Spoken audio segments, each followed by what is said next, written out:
Kasi parati nating sinasabi na hindi humaharap si Vice President. But what we're doing now is pagharap sa mga alegasyon, hindi ba? What you're pushing for is a physical appearance. But the physical appearance, for example, the pre-trial stage, hindi naman yan siya kailangan talaga nandito. Ano naman ang gagawin niya dito, di ba, kung nandito man siya. So, ang sa atin, kung dumating yung circumstance na kinakailangan niyang humarap, we will be the ones to advise our client na kailangan niyang humarap. At doon natin malalaman kung haharap siya o hindi. Physical. Sir, 5 days.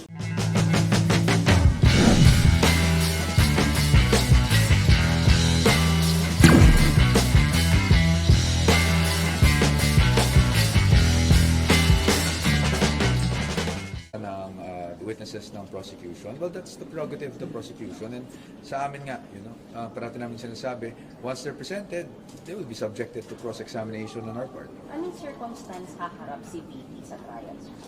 Kung kinakailangan, hindi ko pa masabi sa iyo yung exact circumstance. It will be part of the legal strategy, which obviously we will not disclose. But in case kailangan, that will be upon the advice of counsel, which is the defense. But she's willing, sir, pag kinakailangan. Well, I don't want a soundbite kasi na she's willing because I'm sure that's what everyone's asking for. No? But pag kinakailangan, bakit naman hindi siya haharap, diba? Kasi parati nating sinasabi na hindi humaharap si Vice President. But what we're doing now is pagharap sa mga alegasyon, hindi ba? What you're pushing for is a physical appearance. But the physical appearance, for example, the pre-trial stage, hindi naman yan siya kailangan talaga nandito. Ano naman ang gagawin niya dito, di ba, kung nandito man siya. So, ang sa atin, kung dumating yung circumstance na kinakailangan niyang humarap, we will be the ones to advise our client na kailangan niyang humarap. At doon natin malalaman kung haharap siya o hindi. Sir, Physical. 5 days na yung pre-trial, nakapag-feedback na ba kayo? Nag-usap na kayo ng Vice President sa development dito? Yes, I talk to the Vice President every day, if not several times a day. So after ng pre-trial, sir, ano na yung focus ng preparation ng defense team? Definitely, iintayin natin lumabas yung pre-trial order. Kasi po, pag lumabas po yan, kung sa tingin natin, kinakailangan magbigay ng ating komento, magbibigay po tayo ng ating komento. At after that, syempre, we look forward to trial itself.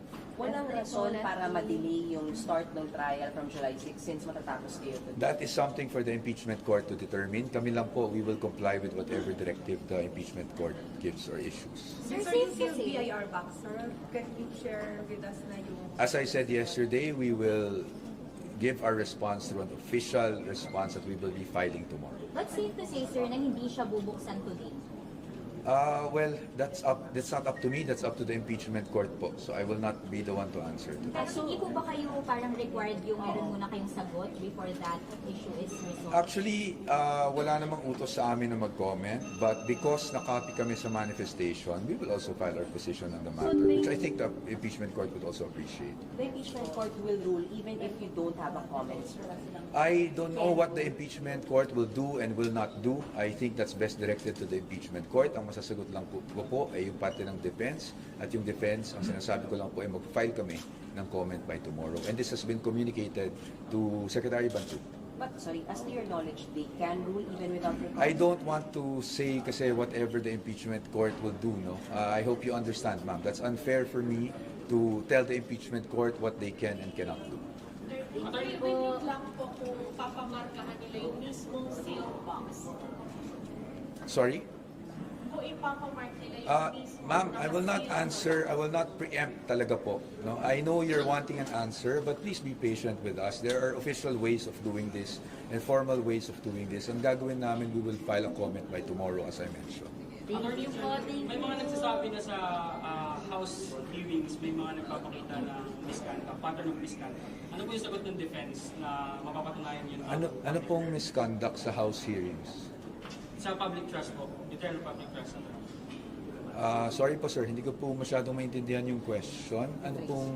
Can you rephrase the question so I can answer you May mga directly? nagsasabi po na sa House hearings, may mga nagpapakita ng pattern of misconduct. Ano po yung... Ano pong House hearings ang tinutukoy natin, sir? Misconduct CVP. CVP. Misconduct. Well, that's a matter of opinion. That's obviously not our position. So I don't see how that's relevant to the impeachment proceedings as well. Okay. Thank you, sir. Thank you. Thank you very much.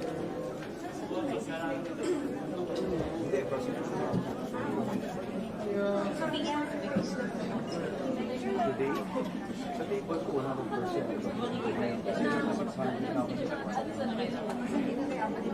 Ayaw ko tika. sa iba. Pero ano lang, syempre kasi ako nasa acknowledgement na seats ako.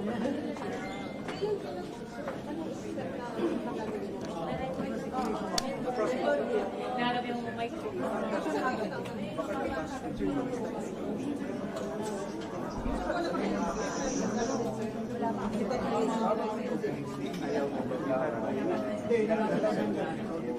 Sorry.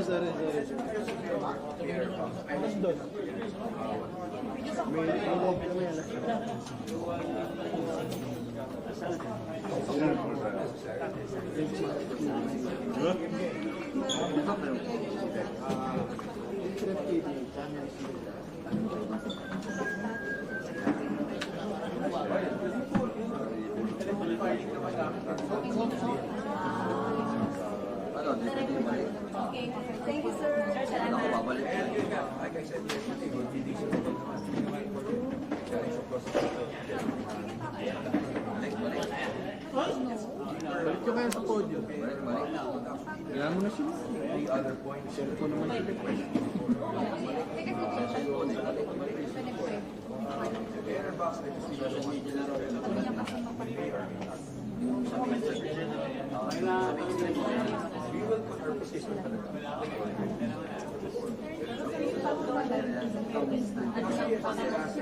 Jedi. I want to for Jedi. To ask us to comment kasi papansin nyo yan, Supreme Court. Pag may file, they will ask the other party to comment. So, ano siya, do you want to order?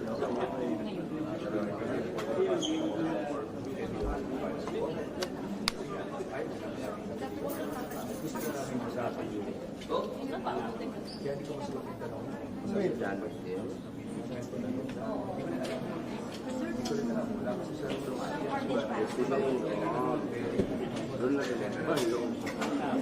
the rules of war.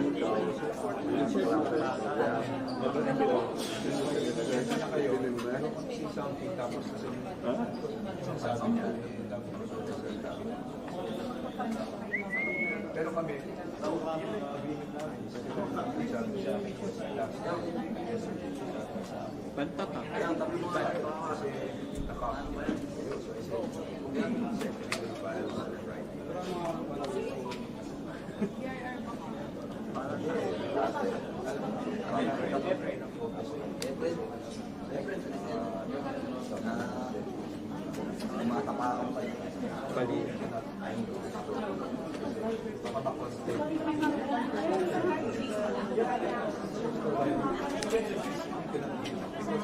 because once it's out,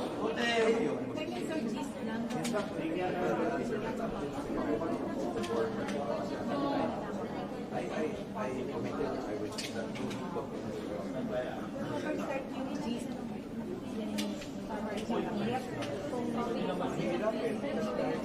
kahit sa alam nyo kahit sa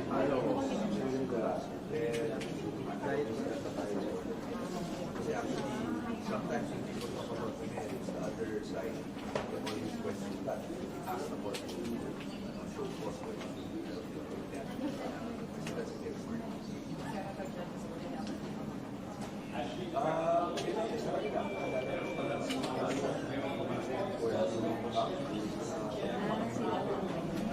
kami kasi